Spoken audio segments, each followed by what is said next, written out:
The Book of Revelation is the last volume featured in the biblical New Testament.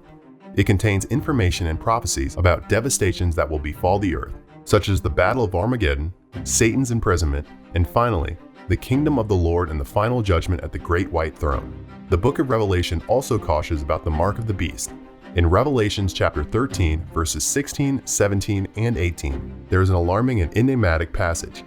He curses all, both small and great, both rich and poor, both free and slave, to receive a mark on the right hand or in their forehead, so that no one may buy or sell, except he who has the mark or the name of the beast or the number of his name. Here is wisdom. Let him who has understanding calculate the number of the beast, for it is the number of a man. His number is 666. The number 666 embodies evil and is portrayed in the image of a seven-headed dragon, which according to Revelation 12:9, aims to deceive the whole world. All the people who bore the mark of the beast and all those who worship the image of the dragon were cursed and their bodies filled with evil and excruciating sores.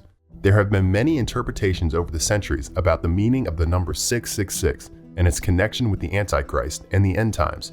Many Christians believe that some indications of the appearance of the mark of the beast have already been revealed to the world in times past, while others think that such events are still to come, manifesting themselves covertly in present times. Several conspiracy theories speak of the mark of the beast in tattoos or electronic chips that would be placed on people's bodies, or even on money bills. But perhaps the answer to these mysteries lies not in the future, but in the past. According to Bible scholars, the Apostle John, when quoting the beast in the Book of Revelation, was referring to the Roman Emperor Nero, who fiercely persecuted Christians in the 1st century.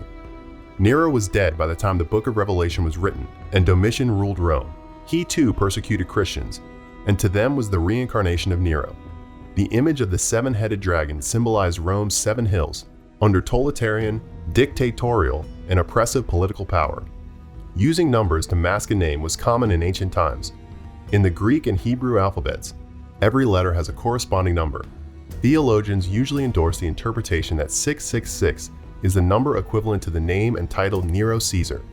In Aramaic, this can be addressed at 666 using Hebrew numerology and was used to secretly speak against the emperor. Nero Caesar in the Hebrew alphabet is interpreted numerically with the numbers 50, 200, 6, 50, 100, 60, and 200, which adds up to 666. Nevertheless, a Greek bishop of the 2nd century AD named Irenaeus claimed that the number 666 would be inaccurate, since by studying some ancient manuscripts, Irenaeus found the number 616. This switch in what would be the true number of the beast is confirmed by a 5th century Greek manuscript called CODEX EPHRAEMI RESCRIPTUS. A fragment known as PAPYRUS 115 from the 3rd century also states the number of the beast as 616. Papyrus 115 and the EPHRAEMI RESCRIPTUS have led some scholars to consider 616 as the original number of the beast. It is still inconclusive with so many different textual variants and differences in Bible translation. But for those who believe in the Bible's revelation and await the return of the Messiah, the number 666 continues to represent an evil mark.